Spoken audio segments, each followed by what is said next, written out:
This day 1 year ago will live in many people's memories as the day they witnessed a celestial phenomenon. The sun is right here. I can't describe how amazingly beautiful this is. August 21st, 2017. It was the day a total solar eclipse made its way across the entire state of South Carolina, beckoning eyes to the sky to behold a sight that many would experience only once in their lives. Donna Major wrote about the moment she hoped to witness in her journal. In an article from our news partners, My Horry News, the pages of Major's diary detailed how long it would be before darkness would consume the world again during her presumed lifetime. But while putting pen to paper, she also foreshadowed a fate she couldn't have expected, writing, "The next eclipse is in 35 years. I will be 94 if I am still alive, but probably not." A little more than an hour before the moon would overtake the sun above the City of Conway, Brandon Council walked into Crescom Bank with the confessed intention of hurting someone.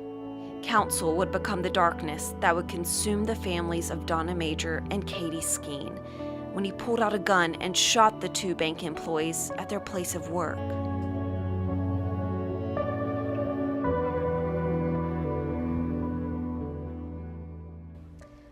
Council told FBI agents he was desperate and he needed money, according to an affidavit. And 1 year later, he's facing the death penalty as attorneys battle over how his federal trial will proceed early next year. And that's the last time we're going to say Council's name in this story, because this isn't about him. It's about the families, their loss, and how the City of Conway wrapped its arms around them in the wake of such a tragedy. I sat down with the mayor of Conway to talk about the emotions connected to this day, the day Donna and Katie lost their lives.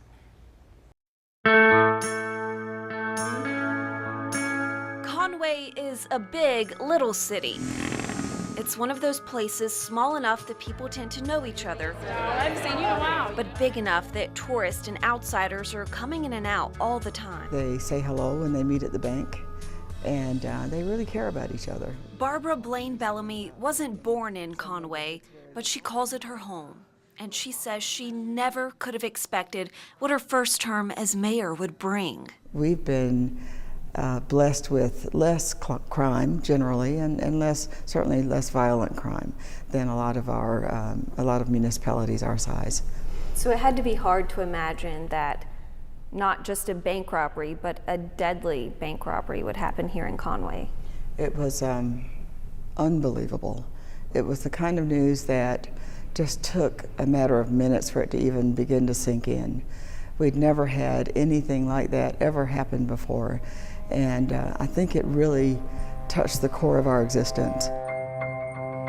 Thousands of bank robberies happen across the United States every year, but FBI data shows few in recent years were deadly. The mayor says she was left in disbelief when she heard the news that one of these rare events left its mark on her city. Just disbelief. Just, how can it be? Is this real? As it turns out, I bank with that branch of the bank that was robbed that day, and I think the most immediate memory I have is my consciously conjuring up faces and names of the people who I saw at least on a weekly basis, and inasmuch as we don't wish that on anybody, just so crying out in my heart that none of the people that I knew were among those who were harmed. The crime was as foreign to the City of Conway as the man accused of committing it. This person coming from another place, I don't know that it's fair to say made it better somehow, but I was relieved that it wasn't somebody that I knew. It wasn't somebody that lived here among us. It was a stranger. And as we assign this person's identity as being strange to us, I could also then identify his acts as being something that were strange to this community. Donna and Katie's deaths sucked the air out of those close to the situation. The women left home that morning with every intention of returning after work. But August 21st of 2017 would be their last. I remember embracing the son of one of the slain women, and I just remember how vulnerable he was and how hurt he was, and how I sought some strength from within so that I could give him some of mine. And I recognized very quickly that I had so little, I couldn't conjure it up, but I could just stand there and hold him. I sobbed with him. There wasn't anything else that I knew to do. But it is, what sticks to me the most is the vision of those women's families and how they were just empty.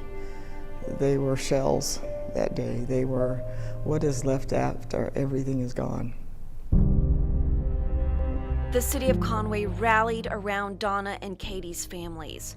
A small rock garden created to honor the two women would grow into a permanent memorial at Collins Park.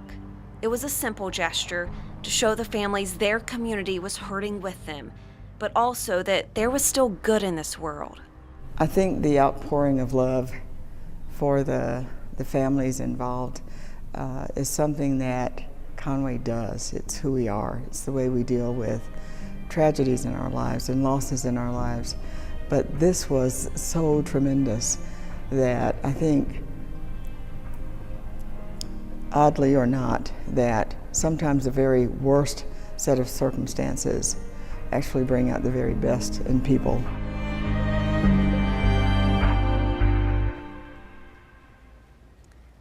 The mayor told me Crescom Bank added extra security measures since last year's incident. And we did reach out to the bank and they gave us this statement. Today and every day, our thoughts and prayers are with the families of Katie Skeen and Donna Major. Katie and Donna were beloved stewards in their community and touched the lives of so many people, from co-workers and church members to close friends and of course their families. They have left an inspiring legacy, and that is what the Crescom family remembers today. Looking back over the past year, we are thankful for the outpouring of support from many people and organizations. To the Conway community and beyond, we are in awe of the heartfelt generosity that you have shown the Skeen and Major families. With your kind words and prayers, donations, scholarships, and even memorial gardens, you have commemorated these women with true honor and have shown their families endless love and support. To our customers, we thank you for your compassion. And to our employees, we are grateful for your dedication and positive spirit. It has been a challenging year for our Crescom family, but you all have banded together to support one another and persevere. And finally, to the families of Katie and Donna, there are no words that will hold a light to what you all have endured. We hope you find some comfort in knowing that you will always be a part of our Crescom family, and we will always stand alongside you as we honor your loved ones today and every day. From all of us at Crescom Bank, we pray for peace and solace as we remember Katie and Donna. And out of this darkness, of this tragedy, comes light. Eric has more on how Katie and Donna's story is helping to shape the lives of others. Eric. Yeah, Caitlin, 2 new scholarships in the amount of $2,500 each were established in honor of Katie and Donna, and that money was awarded this year to children of 2 Crescom Bank employees. Kenneth Turrentine received the Katie Skeen Scholarship to go to Horry Georgetown Technical College, and Caitlin Coleman received the Donna Major Scholarship to attend North Greenville University.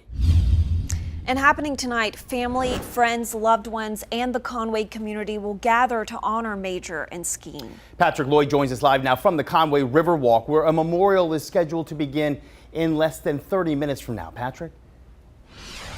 Yeah, this is where family and friends will gather in, like you said, just under 30 minutes from now to honor the lives of both Donna Major and Katie Skeen a year after that senseless tragedy at the Crescom Bank. It'll be a religious celebration with emphasis on praise and worship. You know, this story was really one that a year ago today kind of shocked the whole community, the Conway community, and not just the Conway community, but really the whole Grand Strand as well. It's oftentimes we hear about bank robberies, but rarely are they fatal, like Caitlin mentioned a little bit earlier. So this is definitely something that really just took a lot of people by surprise and touched the hearts of so many. It's a story that we've continued to follow every day since it all happened, especially with all of the latest developments regarding the case of Brandon Council. But today is not about that. Today is a celebration of the lives of Donna Major and Katie Skeen. Again, it's scheduled to start at 6:30. We'll have a full report for you tonight on WMBF News at 11. For now, reporting live in Conway, Patrick Lloyd, WMBF News.